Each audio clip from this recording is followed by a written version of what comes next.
Welcome to the Party Poker European Open 5, where 72 players have come together to form a prize pool of over $500,000. Tonight, we'll be visited by ghosts from British poker's past, present, and future.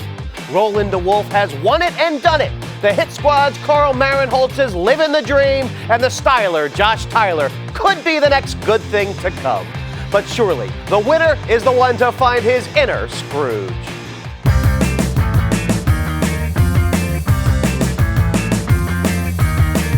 Company director Lascelle Barrow from London has played plenty of events in this format. He's fast, he's aggressive, he's hard as nails. It's the styler, Josh Tyler, a final tableist in this event only last year. He's learned his poker on TV, a big bluffer, a big smile, and a whole lot of game. The secret to this is really, as Neil Channing always says, is to not play the first few levels, and as the blinds get higher, apply the pressure and really just go for it. I play just merely sit and goes, so this is kind of my format. I'm looking very forward to it. My form is pretty good at the moment. I've been running well, and hopefully today will be my day. Roland De Wolfe is one of British poker's greats. He was the first man to win both an EPT and WPT event, but the last years have been dry as a bone. Is he ready to make the comeback trail?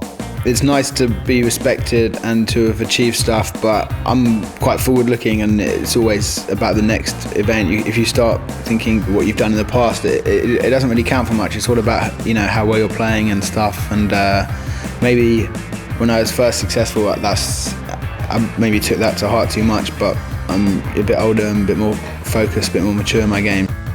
From Manchester, he's known simply as the Skullman, and it's no wonder why. He's got skulls on his top, skulls on his bottom, and skulls tattooed to his hide. Chris Bury is an estate agent from Blackpool who features regularly on TV's Under the Hammer, and Bury is bidding to become a winner tonight. Karl Mahrenholz is part of that young group of British players known as the Hit Squad. He's got plenty of finishes round the European circuit, including a £50,000 finish in the GUKPT. He's 7 feet tall with an 8-foot game. I came from a live background rather than an online background, and so I think I'm perceived more as a live player than an online player, and so I don't think I get stereotyped with the traditional sort of uber aggressiveness as the young internet players will do. I think people who have played with me before probably tag me as quite a conservative player, in that I have a tighter style than a lot of the players that we'll see in today's tournament, but I try and use that to my advantage and get a few moves in that people aren't really expecting, and hopefully don't get seen until people watch it on TV. Hello, Cleveland. Ready to rock and roll for another heat of the European Open 5. Thrilled to be joined by Nick Persaud. Chips on the table. There's yellow chips worth 1,000. The blue chips are worth 2, and the reds 5,000 apiece. 100,000 in front of every chair, and 600K in play. It is fun when there's a big name on the table. Big names, they know they're a target. You know, when you see a Phil Ivey on the table, he knows everybody's after him, and De Wolfe knows that everybody's out to get him. Absolutely, and it'll be interesting to see how Roland reacts. He's picked up King Queen here the first hand. They know he's an aggressive player. He's raising the first hand. In this format, though, I feel like Roland is a tight early kind of player. He's not looking to play every hand, is he? No, he's not looking to get too busy early on. He's definitely adapted. I mean, he used to just crack away and play every hand, but I know recently in this kind of format he's kind of tempered his game a bit in the early stages. But, you know, he feels King Queen is good enough, 6-handed to raise, so he's making it 6, and Carl's called with Ace-Jack suited. Interestingly, not re-raised at this point on the button. Too big a hand to fold, not a big enough hand to re-raise, or is it just too early? He's got position. He's got a hand that flops very, very well. If he re-raises, he might fold out hands like Ace-10 and Ace-9. So he keeps in all hand, he dominates, the King-Jacks and so forth. If he re-raises, they might fold. So given that he's got the badge, the button in front of him, I think he's quite happy to play. It's hard to talk about Mahrenholz without his sort of compadres, you know, the Prasbanzis and the Sonny. I mean, they all roll around together, don't they? James Aikenhead, of course. Absolutely. The hit squad have definitely been the new exciting things to come out of UK poker in the last 12, 18 months. And, you know, Carl's had a lot of success himself. Decision whether to lead the flop. I mean, I guess, you know, one way for Roland to play this is to just check fold. Absolutely. I mean, he knows Karl is going to be playing pretty solid early on, and you know, he's got the initiative in the hand. We spoke about this before. You know, he's the pre-flop raiser. They've both missed, and Karl's thinking, you know, I really haven't connected too well with this flop. So, given that Roland's got the initiative, he's going to come out with a bet. And, you know, this is a tough spot for Mahrenholz now. It is, and I mean, you know, for Mahrenholz, just folding right now, certainly a reasonable option. He didn't re-raise. He wasn't sure if his hand was good before the flop. It hasn't improved. No, absolutely. I mean, you know, out of the 100k starting stacks, he's only invested 6,000. He's missed. You know, he's got a number of options. He can fold. That wouldn't be a bad play. He can call, and he might just think he's calling to bluff. But he's raised 28,000. I mean, this raise here, he's got, and it's worked. But he basically had, all of a sudden, a quarter of his stack in the pot. Absolutely, and you've got to be very careful at this stage to be putting a quarter of his stack. He had ace high. I mean, what does he do if Roland just flat calls? There's going to be a ton of chips in the pot, and with a quarter of a stack in, he's got to be careful. But it worked for Karl. He's not going to let Roland bully the table. Maybe that's what he was thinking, that Roland's going to come in here and try and run the table over. That's Roland's reputation. But we actually know Roland just played a hand quite reasonably. King, queen, six-handed, raised it and made a continuation bet. But well played, Karl. Yeah, I mean, if there's a battle of wills, Mahrenholz has sent a message. Have you played much against Karl Mahrenholz? Yeah, he's a good friend of mine, and whilst we haven't met that often in live events or even online, we've spoken about hands, and we have a good understanding of each other's games. So definitely someone I've got a lot of respect for, and I think, you know, one of the more underrated players. I think he's due for a very, very big result, and maybe 2009 could be his year. Raise from Lascelle Barrow, quick call from De Wolfe. Now, I mean, I'm guessing that De Wolfe is playing this hand because he's in position, and he feels like if you hit big against Barrow, you can get chips from him. But Lascelle is a kind of guy who's not going to raise with no hand. Absolutely. Lascelle's a solid player. Roland's got position, and you know, as we said before, in order to play this kind of hand profitably, not only has he got to connect the flop, but he might be looking in position to make moves on Lascelle Barrow, who he might think might be one of the weaker players in the heat. But, you know, him calling has made Skullman call with king, queen, and has also made Bury call, who, interestingly, has 6-4 offsuit. So, there's 24,000 in this pot now. Absolutely. This pot is definitely worth winning at this stage. And Lascelle's in good shape. Well, he's not in good shape now. There's no clubs out. 3 clubs on board. Playing 10's 4 ways very, very tough, and, you know, someone is likely to have a king, you know, at least half the time, and Skullman's got it. So he's obviously torn between check calling, betting out. I mean, what do you advocate in this sort of situation? You could do either, really. I mean, generally the standard is to check to the raiser and see what the raiser does. But if the raiser has a hand like 9s, 10s, ace, queen. Now look at Roland. Roland's got absolutely no pair, no draw, and he's the one that's going to take the lead in this pot. And I mean, I guess this situation has just arisen, but I feel like this is really uncharacteristic of Roland to be so deep into his stack so early in a heat like this. Well, he used to play a bit more like this and get involved in lots of pots at the 1-2 level and the 2-4 level, but he has tightened this up recently, I've seen in other events. But, you know, today there's a couple of situations have come up, like having king, queen early on and having 6-7 of diamonds. So he's just, I mean, this is just the way it happens, you know. He's just, and that pot too big not to take a gab at. Well, I mean, there's 24,000 in the pot. Everyone's checked to him. I mean, I don't normally advocate betting into many players. I mean, Lascelle could have checked like ace-queen with the queen or ace of clubs. I mean, Roland's got to reevaluate this turn. Let's see what comes. If a club comes, he could well win the pot. But that's a blank. Well, does Roland know where he's at? Does he know if he's up against a king or a club? I mean, or is it just guess? It is a bit of guessing. In Roland's mind, he's putting together a range of hands for Skullman. He knows that there might be an 8 there, a king, a flop flush even in a worst case scenario, and a big percentage of Skullman's range is going to be a hand like a high club, like the ace of clubs, queen of clubs.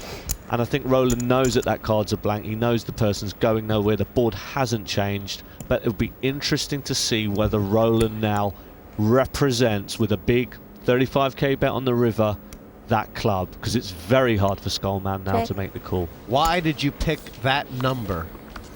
Well, it's 42,000 in the pot. I feel if Roland comes out with a small bet like 18, 20, 22,000, he might get looked up. I think Roland's got to commit half his stack here.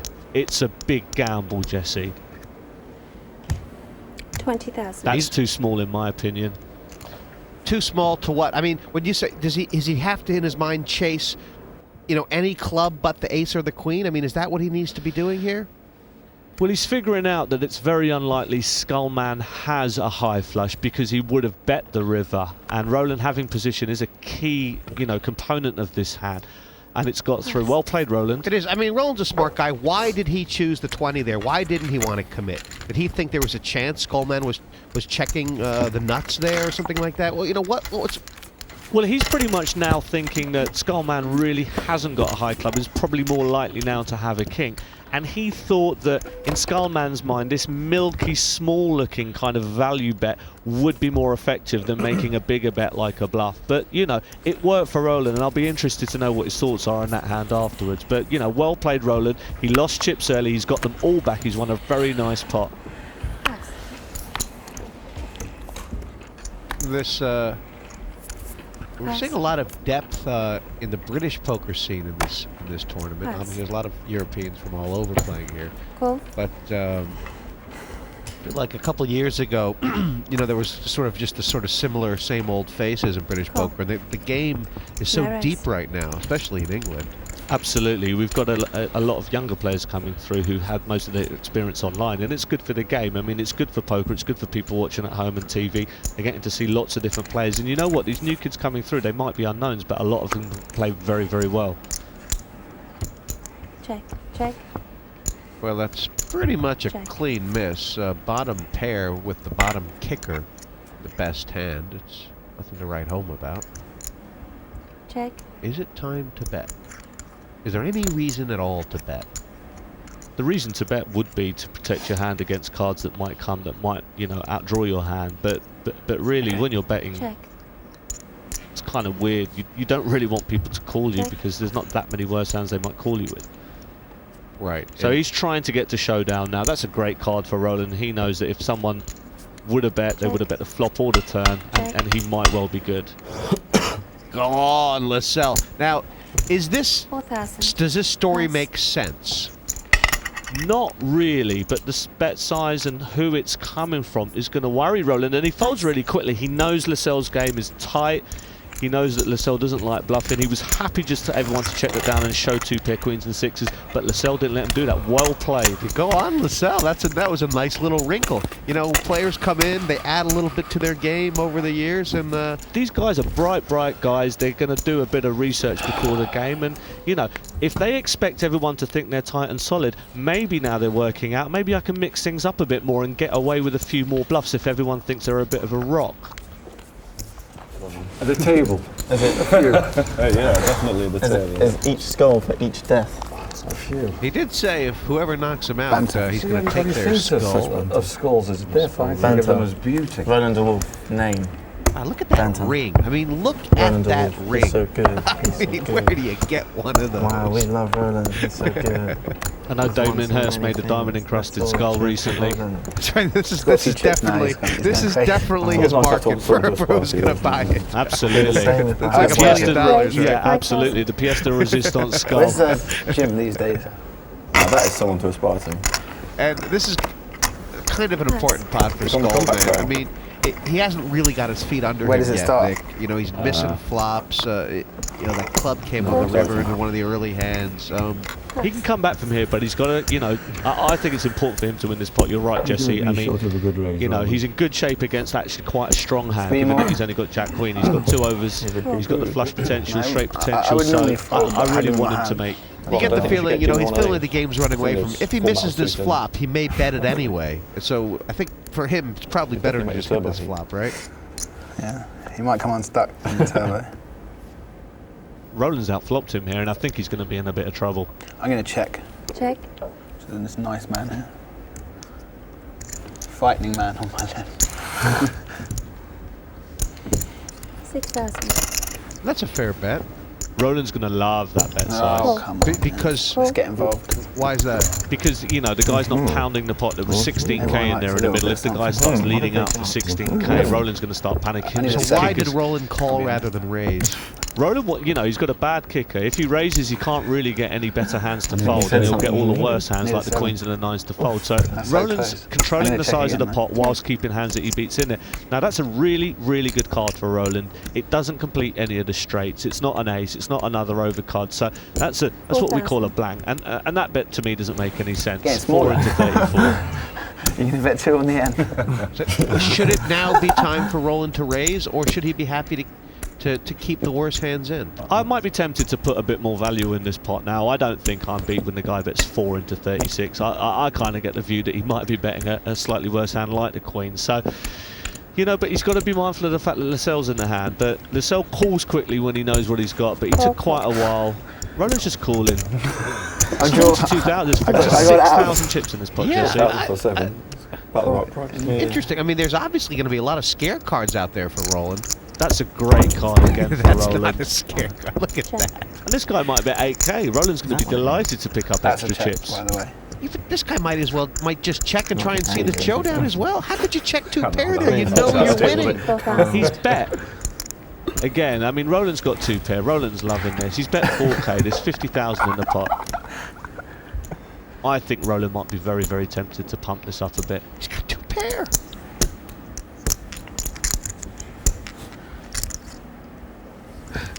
When Roland's starting to see Lascelle pick up a big wad of chips, he's like, Raise. Wow. I love this play by Barrow.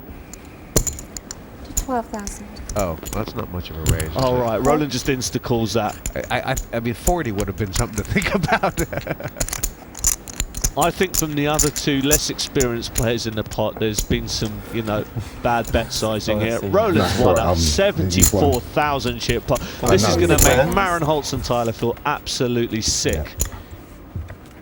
So has he managed to maximize value here, De Wolfe? Absolutely. On the flop, you said, should he raise? He folds out all hands like middle pair and the third pair, the pocket nines that he dominates. He did take them out the lead. He controlled the size of the pot all the way along, all the street, and in fact even got Lascelle to do his work on the river there. So Roland's right up to second place now, Jesse. Like the number 4. Well, you can call him Mr. Passive now, but passive pays for De Wolfe there. 4. That's a strange hand. Very. Very strange. Pass. Still probably had a Jack 10 or something like that. Last year in this event, Lascelle Barrow, I think it was this event. It might have been the World Open. He made some great bluff raises, but just didn't stick enough chips in. And you always feel like Lascelle is just one little notch away from being a really, really dangerous player. Absolutely. Just keep studying the game. Maybe the idea's right, but the execution slightly off. He's got to remember the size of his bets in relation to the size of the pot. When he raises them, you know, only to 12,000, it doesn't really mean anything. But great idea. We've got a 5-way pot here, Nick. 5 ways for 2,000. Ace Jack 6. Skullman's got a flush draw. At least one. Tyler's got a jack. God, I'd like to see Skullman win a pot. Poor guy. He's just he's getting a lot of half hands. Check. Tyler's turned 2 pair here with Jack 10, but Skullman with the nut flush draw and inside straight draw to the queen. That's a good check by Skullman. I mean, if he bets there, then he nearly gets all his chips in. 6,000. Yeah, I mean, there's only 10,000 in the pot. He's going to call 6,000 here with the nut flush draw and an inside straight draw, but you know he needs to get there.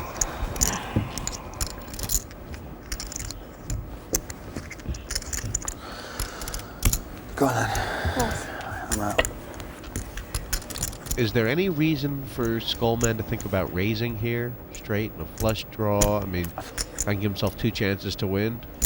Cool. I've seen you wear that before. Versus just too many cards, too many hands out there, too many players in to be doing that.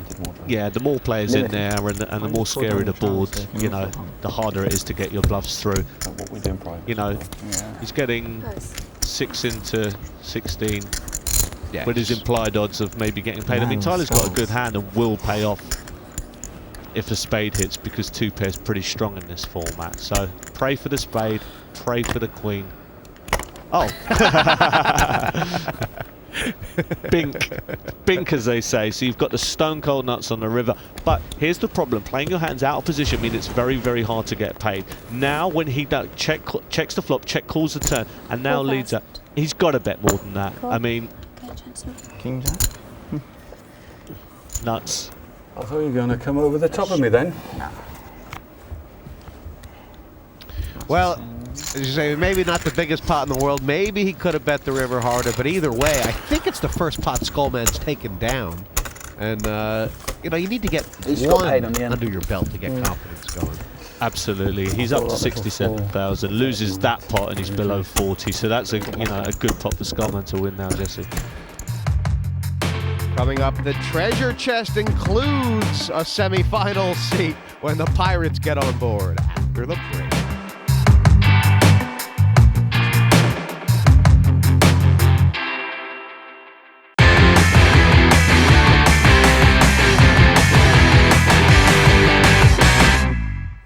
Welcome back to the Party Poker European Open 5. It does feel like there's the three generations of the poker player here. I mean, Tyler would just be happy to be Mahrenholz, who's basically now living, you know, going around playing in all the festivals, you know. And Mahrenholz wouldn't mind reaching the De Wolfe stage, WPT, EPT, championship final tables. Pass. And De Wolfe wouldn't mind being Tyler, just starting all over from the beginning again, doing it differently. Yeah, to be in the early 20s, to be 22 with a good-looking girlfriend, I'm sure that Roland wish he was about 6 years younger, but you know. And Bury from the button. He's playing a good, aggressive game with good cards. This is big hand for Lascelle. What to do? Call. He just calls a lot. I think with these stack sizes, Ace-King's a re-raising hand. You know, what does he do if they both miss? Bury's got one of his cards. That means Lascelle's got one ace less to hit in the deck on the flop. But these stack sizes, you mean, you know, Barrow's got 78,000. It's not awkward for him to try and start getting his chips in. Re-raise and get it in. I think this hand has a lot of equity before the flop. It's a powerful hand. This is a premium, you know, top 3, top 4% hand. Wow. And this is big trouble for Lascelle Barrow now. Yeah, well, they'll both these players are right now certainly willing to get all their stacks in. Will the stacks go in? Absolutely, 100%. There's flush draws on there that they think their opponent might be trying to represent. One's got 2 pair, the other one's underrepresented their hand before the flop with Ace King. There is no way the chips are not going in here, Jesse.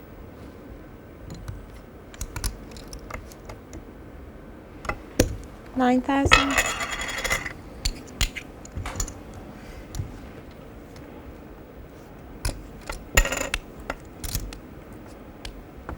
In fact, I mean, even though Barrow's behind, it would actually be a mistake for him to just call here, right? I mean, in this kind of situation, you're out of position.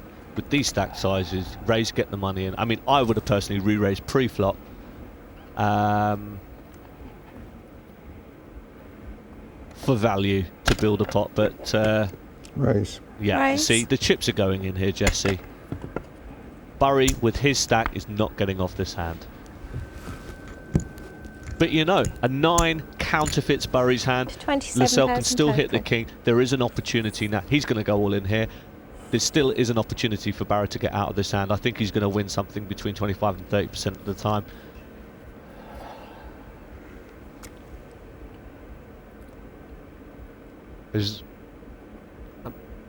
I don't think this is showboating. I think Bury, you know, there's a big tournament for him, big buy-in. He's probably just sort of, as you say, crossing your T's and dotting your I's here before getting the money in? Absolutely. He's not going anywhere with this stack. The pot's big. He's got 2 pair. He's getting the money in. Just wants to take things, you know, think things through. He could be getting bluff raised it, as an example, by a guy that's not got any hand at all. So he's thinking maybe just call and let the guy bluff off to me on the turn. But he just, yeah, he's going all in. Cool. It's an instant call. Ace-7 versus Ace-King. Yeah. And the other players know the hand. That was amazing. Yeah. Pulled it. That was pretty good. That was Tyler, was it? Yeah, absolutely. Tyler got the hand spot on there. Is on fire. You know I meant it that way. Well, as you said, 26% here. Barrow all in. He needs the 9. He needs the king. Bury's got the rest of them. And that card being under a 7 has given Barrow less outs now. Great card for Bury there.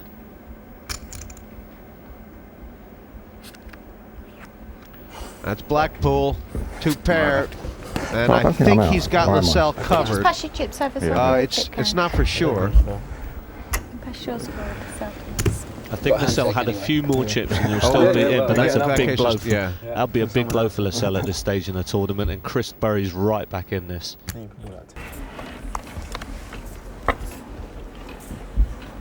Mahrenholz is considered sort of the scribe of the hit squad, and I think rather than it being because he plays poker sort of worse than the guys, it's that he's the only one who can write. The rest are too degenerate. But the rest are too sick and degenerate. James is in the pool hall the other half of the time, and the other boys are just grinding and gambling. So I mean, yeah. Cool. And Skullman opened this up with a limp. Cool. And that's kind of brought everybody else in 5 ways here. This could be Lascelle's chance to get a big pot behind him. He needs an ace. He hasn't hit it. That's Oh, sorry. check, check, In fact, Bury's got an ace as well. check. And top pair, second top kicker for Tyler into 5 people. Check. Check raise rather than lead out. I mean, I'm not entirely sure why he checked there. There's a lot of overcards, a 10, a jack, a queen, that might ruin his hand. That's a good card for him, though. It's a very, very dry board. it is, but you always get nervous when there's 5 people out there. I mean, like... You're right, Jesse. I mean, the think reason why Josh checked was he's out of position. If he leads out for half the pot and someone makes a raise, you know, he's going to be folding the hand so often, and it's really, really hard to continue with the hand Pass. when you get raised. So he's kept control of the size of the pot, made a little bet out for value on the turn. Cool. I'm not sure what that's about, but... you know, if Bury is calling this intending to bluff, kind of interesting to see how this goes. Absolutely, he's got a gut shot here, and he's he's rivered. 4,000. He's rivered Josh Tyler here.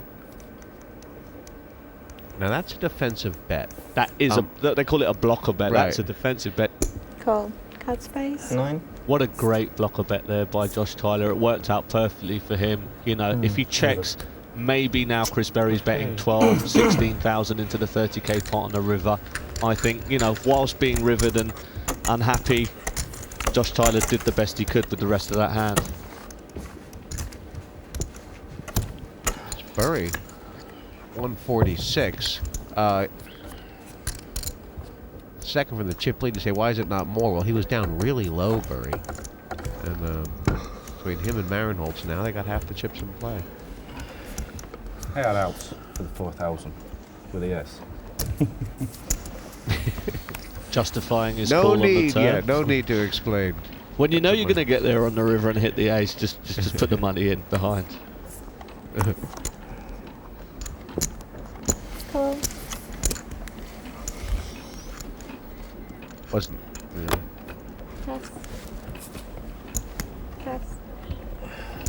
Now, if Tyler raises here, is that a sort of a? Is it? I don't want to say it's Raise tilty, 10,000 but total. it's there's definitely a dynamic here that he wants revenge on Bury. I mean, there's got to be that dynamic, right? Absolutely. We saw this in one of the previous heats, Jesse, where you know, a player lost a big pot unluckily against another player, Nick Persaud, you know, in a hand against Paul Zimbler. We've seen that before. You're right, Jesse. I mean, he is ahead, but Ace-7, really tough hand to play out of position when you're raising, right? I mean, you'd so much rather have like 7-8 suited here if you're Tyler, wouldn't you? These hands are really, really tricky hands in this format. In a deep stack cash game, you can pretty much do what you want, but these hands are really tricky, and he's been outflopped and he's created a pot, and it's a great flop for him to, you know, in his mind, make a continuation bet on. So we're going to see probably a check from Bury. Do not bet. Put your chips away. No, no. 16,000. Oh, sorry, I thought Tyler was in the small blind. My bad. No. Oh, sorry. So the under the gun limp from Bury's now led into Tyler. I mean, I don't like this bet. I think he's lost chips from Tyler. Tyler's going to bet a lot on the flop. Or am I not thinking on the right level? Is Tyler really going to put a big raise in and say, well, you've limped with a king. It can't be that strong a king. It might be a hand like king jack, king 10. If I make a big raise here, I might be able to represent. He's stubborn. And you know, with Josh's stack, I wouldn't be stubborn here. The guy's playing fairly straightforwardly. He's led into you. He might float him here. Yeah, he's really got to think about this because, I mean, this is not a hand in a vacuum. This is a hand that is sort of taking into account the last hand, where Barry rivered him and then kind of stuck a little bit of a needle in, you know.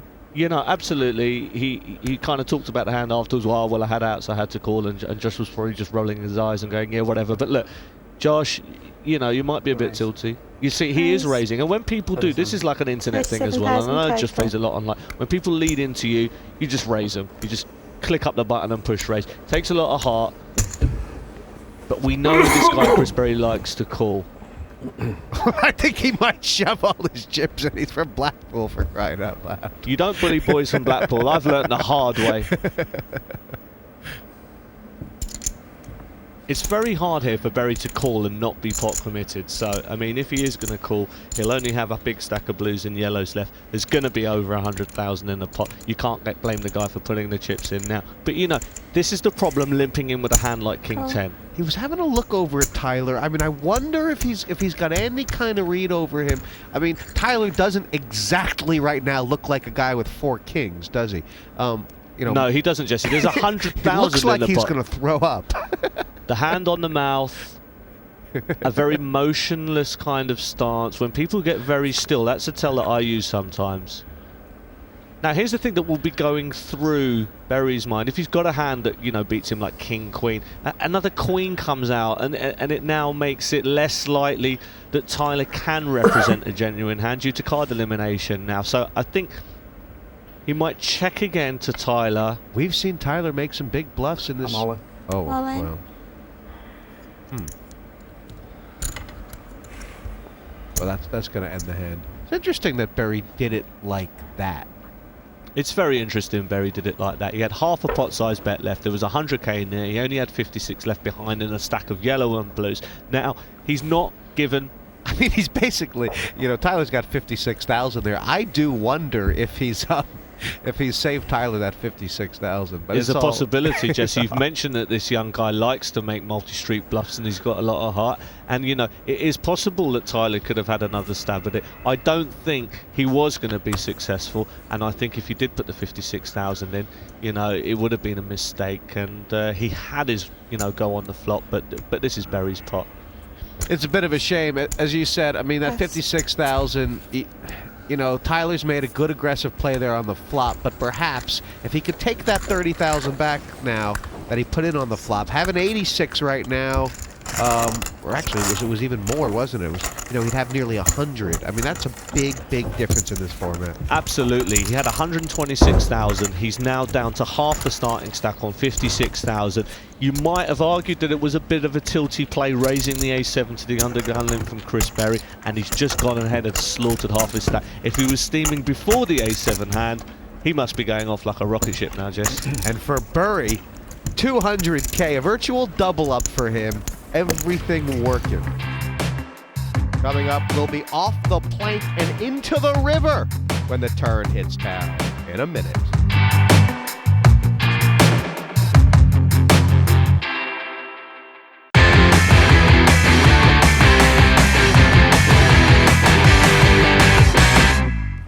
Welcome back to the dungeon. Skull's on board here tonight, and Roland De Wolfe is all about game. He's played 75% of the hands. How many of the hands has he stuck more than 10,000 in? You know, and that's probably only like 2 or 3. You know, it's not a lot. And this is a great spot for Lascelle to go I get really his want chips Lascelle in. to double up and get back in this game. How could you not? Great guy. Let's hope someone finds like an ace or a small pair or whatever and he gets a double up. It's not many chips. I think he's going to get paid off rather light by the rest of the players who know he'll be shoving a very... Yeah, I mean, this is a great spot now. Not a lot. 12 total. Yeah, cool. Yeah, of course he calls. He's got a mountain of chips. He's got a pair. He knows Lascelle doesn't have to have much, and Lascelle's going to be an 80% favourite. I mean, maybe it's just semantics, but here for Bury, between calling and actually raising with Mahrenholz behind him, is there a thought there? Is there a strategy? You know, you might want to get Mahrenholz out of the pot, because now fours don't play well against, you know, you're absolutely right, you picked up on this, Jesse. You know, he's let Mahrenholz in the pot. We're in great shape against his pocket fours, so I think isolating should have been a better play there. Now he's actually got to play a dry side pot out of position against the one guy who could potentially hurt him. The two chip leaders are in the pot together. I mean, if the board comes low with a 4 and a straight out there, I mean, there could be some fireworks. But wow, set over set. Yeah, actually, Bury's betting into the dead side. Oh, it's set over set, is it? Look at that. Lascelle is just wishing he had some chips back. Oh my! A 5 would be an amazing card. He'd bet it. You know, Mahrenholz would call, and if he rivers a 3 or an 8, it could be an explosion. But you know, maybe that's me getting overexcited. Wow, he's one out at Lascelle. That is sick. I feel really bad for Barrow now. He's smiling. He thinks he's got the crown jewels. This is going to be hard to take. And are you going to bet your hand at some point? Come on, Chris. Put something. There's 36,000 in the pot. 22,000 plus. Yikes! Yeah. Why is he not turning it? Just turn your hand over. Wow. Put this Oh, I should have won that.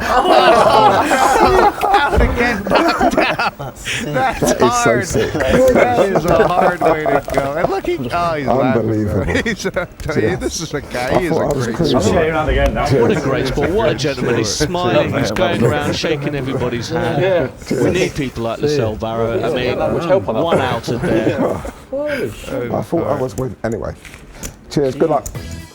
Check it out. Looked like set over set. Barrow was thinking, I wish I'd had more money here, but Bury, the case 4 quads. Is that when you know it's your day? He's qualified for this $500,000 event on a satellite. You know, the stars look aligned for Chris Bury here. Very unlucky, but you know, it can happen. Yeah. It's never happened to me before, and I hope it never happens again, but it can happen. Tyler really short. The blinds will be 3 and 6 before too long. Could be down to all-in territory for him. Bury with a strong lead. I guess theoretically, De Wolfe was kind of tightened up. He's down to only 60% bet frequency. Yeah, he hasn't been seeing that many hands as well, so he's got his starting stack now. How does De Wolfe need to adjust now? It really is. I've taken my shot to get the big lead. It hasn't worked. Plan B is go back to, you know, the steady, the tight game here.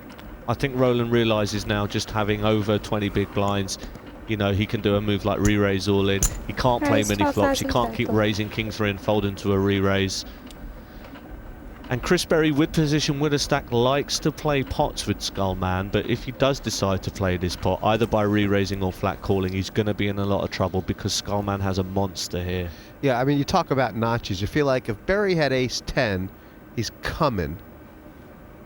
Ace 9, and Skullman's got a tight sort of reputation. I don't know. It's either way, maybe. I've often found, he's laid it down. I mean, I've often found people like Skullman who like to call a lot. When they actually show aggression by raising before the flop, that normally means they do have a strong man. These are normally the players that like to limp in and call a raise. Wow. And he's done. This is all over. This is all over. I mean, Skullman's only got, you know, 114,000 at the beginning of his hand. I'll raise it. Re-raise. Only downside for Mahrenholz is he's got such a strong image, but 2 queens, you know.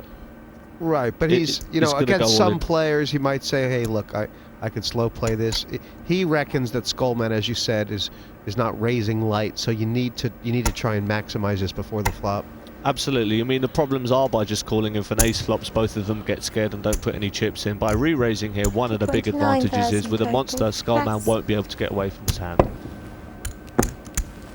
A grimace here from Skullman. That's not a smile, that's a... 17 more if you wish to call. I mean, this format doesn't really allow for people to get away from queens pre-flop. And nor should you. I mean, you know, this format, it's fast, it's furious, it's good TV. At the end of the day, is he just calling here? Oh, he's all in. All in Yeah, and a call. Yeah. Aces call? King. No. He shook his head like aces was definitely not a part of his hand. I've only got kings. And that's really going to cement Karl Mahrenholz's image. Solid tight and showing down hands like 2 kings.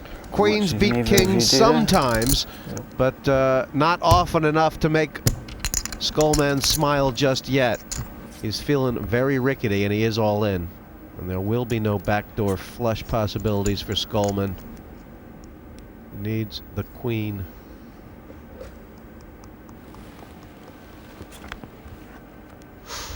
It's giving him a jack for a straight. Well, he's evolved this into 6 outs. Anyone think it's not going to be a jack? Mahrenholz thinking no jack, just one time dealer, and a deuce on the river. Nice hand. He's certainly a fun guy to watch, Skullman. Yeah, and you know, he won some good pots there. Definitely got his chips in some fun spots. But you just cannot. There's nobody who can weather that queens against kings. They call it a cold deck. You're right, Jesse. There's certain situations in this format with those stacks you can't get away from. He's unlucky. He walked into the better hand at the end of the day and he didn't hit. Unlucky Skullman. And by the way, the answer to the trivia question is 373 skulls. See you. That's the number of skulls Skullman has on his person. Must be nice. But he's out in 5th. Obviously, I'm very upset. On reflection, I don't think I did very much wrong. It was unfortunate he had the pocket kings.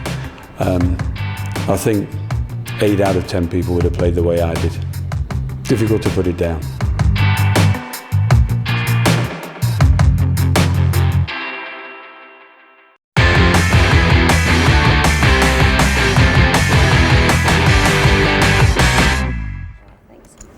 Welcome back to the Party Poker European Open 5. Of course, 1 semifinal seat up for grabs. Second place going to that turbo round. Roland's gone a bit schlumped like a Borfin, hasn't he? What's a Borfin, Jesse? It's, you know, the proverbial Borfin that goes schlump every night. Try as you will, try as you might, the Borfin still goes schlump every night. Must be a New Jersey thing. It's Dr. Seuss. It's all in here. It's a race. Roland's not going to fold this. He knows that Karl could be raising light with any 2 cards, really, from that position with that stack. This is too good an opportunity now for Roland to fold. In it goes, and Karl's going to call. And I mean, a good enough chance that actually he's dominating Mahrenholz with an ace, or Mahrenholz could be raising ace 7 suited, ace 8, ace 9, any ace really, and you know, even if Mahrenholz has got a pair of 5s, he's in a flip. He's actually got the nearest pair to the ace 10, but it's still a coin flip, and Roland needs to win this to survive. Yeah, he's all in. The pot though, 108,000. That's the good news for De Wolfe. The bad news is, if he loses, he's out. Such a 6 low roll count. We've seen a 10 passed. You know what? Roland just has a look to me like he doesn't look that confident, and he thinks Karl's running really well, picking up some big hands. You know, there we go. I mean, he's got him nearly locked on the flop anyway. Heart, heart. It's unbelievable. Queen, jack, heart, heart. It's that kind of combination. Roland just looked like he wasn't going to win that race, in my opinion, and he's drawing dead.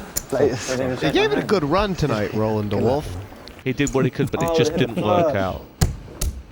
Left before the river, drawing dead by the turn, and for Mahrenholz, it's been picture perfect. Big chip leader as they go 3 ways. At the key point, I just had absolutely no cards and kept having to fold because they'd already been raised in front of me and had like 8-3 and a 7-4 and just terrible cards. I did put on a real good show early on and made things happen and was lively without much hands. But so I put on a good show, but and then with the key coin flip, I win that, I get back. It's 50-50, but just today wasn't my day. I'll tell you what, the 2 younger guns, Mahrenholz and Tyler, have both outlasted the master.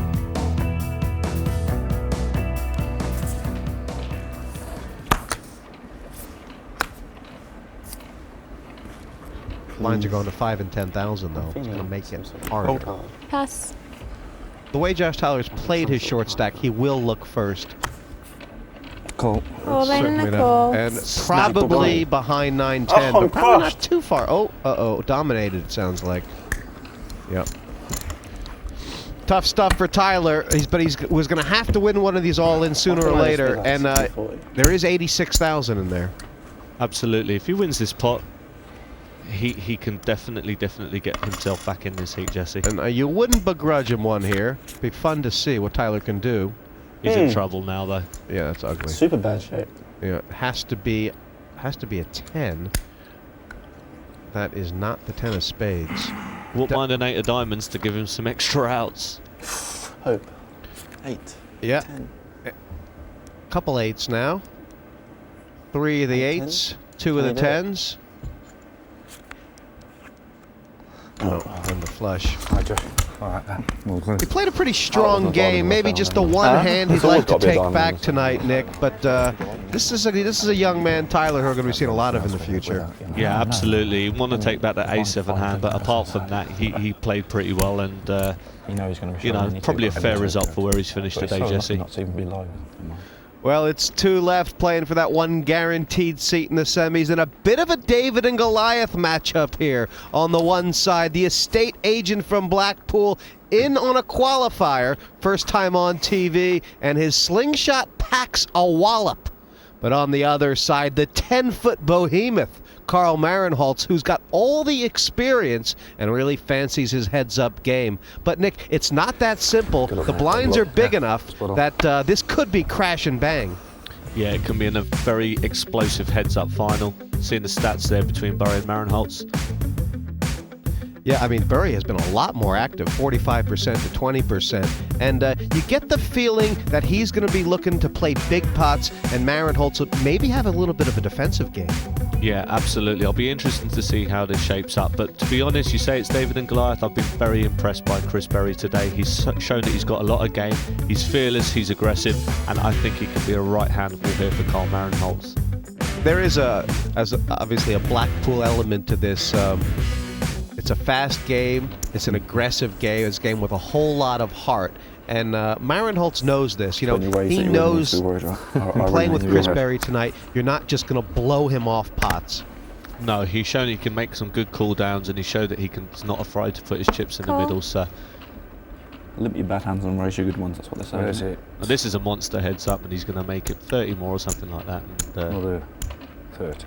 There we go, 30,000 30 more. more, 40 total. Pass. Well played, mate. It is, and I mean, is there going to come a point if Mahrenholz loses 4 or 5 of these, we're going to say he's going to look at Chris Bury and say, hey, he's actually running me over. I may have to adapt. Chip leader there. Absolutely, we've got a new chip leader in Chris Bury. He's now gone above the 300k mark, more than half the chips in play. And you know, Carl's got to be careful that he doesn't let this guy run him over. In a sense, the pressure is all on Mahrenholz. I believe he's played a few times in this format. It's the first time he's reached the head-up stage. This is a big spot for him. You know, these are big tournaments, and as many as you play, it's still hard to get to the heads-up stage, to have a shot at the big money. You know, you're talking about when you get through these things, you know, your equity in these, you know, all of a sudden you're talking about 6 figures worth of equity. Absolutely. Have a look at this flop. Mahrenholz flopping trips. Chris Bury's slow playing top pair. Wow. And I think it's gone check on the flop, Jesse. Lot of ways we could see the money go in. Absolutely. Now this is I mean, Bury thinks he's slow playing, right? Absolutely. Karl needs to build a pot here. He's slow playing this. He knows Bury's aggressive. 30,000. Again, the big bet into a small pot, and this is music to Mahrenholz's ears at this stage. Is putting the hammer down now far preferable than calling and trying to make a play on the river? The only problem with slow playing is a heart comes on the river, it might slow queen down. He made a very small raise. Now, given that Bury's slow playing his hand, he's underrepresented his hand. You know, he's definitely. I'm all in. Yeah. We raise all in. This is all over. It is all over. There's just a queen out there, 2 queens, and that's all Bury has. What have you done to me? Has he not called yet? Is he worried about the kicker? He must be worried about the kicker. The way that Bury's played this hand is more like a monster than a marginal hand, but he's not folding this hand. These stacks, heads up, trips, get it in. Is it unfoldable? I think so. You'd need a shotgun to get me to fold this hand. I call. Yeah, he calls. I mean, he doesn't know what to do. I call. He's just got a queen. Yeah, there we go. Mahrenholz, huge favourite one card to come. Look at that pot size, 592,000. Bury is not all in, but it's gonna be all over if the queen don't come. Yeah, there's probably no way back. The door's closed after this pot. Mahrenholz just has to dodge 2 queens in the deck. 5% chance for Bury to win. Take any spade you want. Ooh, a bit of pain. That was close, and it didn't take many hands for it to come up, but that's what Mahrenholz's game plan was. Play defensive, let Bury make the big bets, and trap him if you flop something big, and it happened. Bury has 11,000 there. He does have the option of whether to put him in. All in 16. He put him in most of the time there. Probably a lot more than most, actually. 5 deuce 8 in bad shape, really. He's got an overcard. Already. He's got 2 live cards. He's got a bit of extra equity given that they're suited. They're kind of connected. 3 clubs would be nice. Well, it is a 3. The wrong one, though. A 4 or 5. 4 do you? I'm gonna run a club. 4 or 5. Or the best card, obviously. And backdoor clubs, as Chris is pointing out. Is that it? Yeah, that's backdoor clubs. One more. Called what he wanted. 9 more outs there. A bevy of outs. But he's got to hit one. Ugh. No, looks Jack red. of hearts. We'll play mate. The hit squad going through. Karl Mahrenholz sealing the deal. I wouldn't necessarily say I was the strongest player there. I mean, everyone's got to be confident in their own abilities. I think I understand the format quite well, more than some of the other players did there. So I was able to help me get through. It's always going to be frustrating going out on the bubble, even though you get a second chance, but you can only do your best. That's poker. Be sure to be watching when the GUKPT and European rankings leader tries to ice the competition. But laurels mean nothing when one of the best players in the history of British poker sits down for the big freeze.